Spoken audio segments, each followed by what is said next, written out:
Now, another option that you have is in supine, which is just laying on your back. What you can do here is, let's say I'm going to stretch my right leg, or I'm trying to stretch my right leg. I can lay on my back, I can take my foot out to the side, and then I can let my knee fall inwards into a stretch. Now, once again, be mindful that if you have a really tight, really restricted hip, your body will try and make, again, movement come from wherever it can come from the easiest. It'll take the path of least resistance. So you might notice that your back wants to come up, and I'm exaggerating, but if you look at the space underneath my back there, it might want to come up to get my knee to go down, rather than having my back stay put, having that right glute stay anchored on the ground. And then when that leg comes down, it all comes from my hip.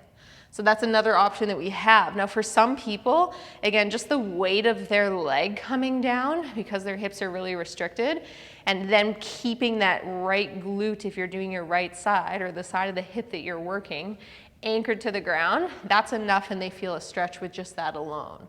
And so great, then you could actually just hang out in your passive stretch here. You wouldn't have to do anything.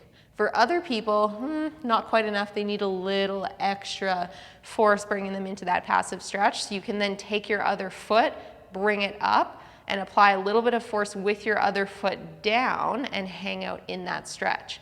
It gets even nicer at home. You can do this either right up against a wall or right up against a piece of furniture, and then let your opposite knee relax onto that furniture or on that object or that wall or that whatever it is that you're using. And then you don't have to feel like you're working to keep both of your legs up. You can just kind of let your legs fall into that object that is beside you and then hang out in your passive stretch there. But be mindful of what's happening on that other side. Make sure that you keep that pelvis anchored, because you're trying to spin the ball in the socket, and as soon as that socket starts coming with it, you're no longer capturing that at the hip level. Now here, pails and rails is going to be a little bit different. It's the same really, but it'll feel a little bit different. You're trying to externally rotate out of the stretch when you do it, so your foot will be applying pressure into the ground as if trying to come out of that position. As a consequence, there will be force applied into your foot.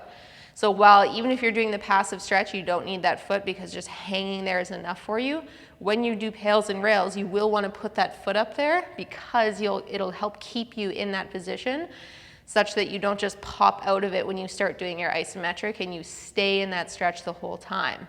Then when you do your rails, you are trying to keep this sit bone or this glute heavy on the ground as you think about trying to spin your thigh inwards to bring your knee closer to the ground.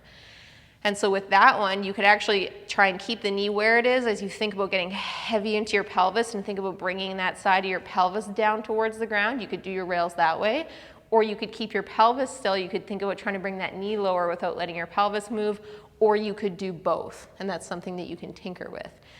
If you have troubles with your knee with this one, again, this position just might then not be the best one for you, but you can also play with your knee angle and whether your foot is up a little bit, rested on something, right down on the ground, slightly less flexed, slightly more flexed.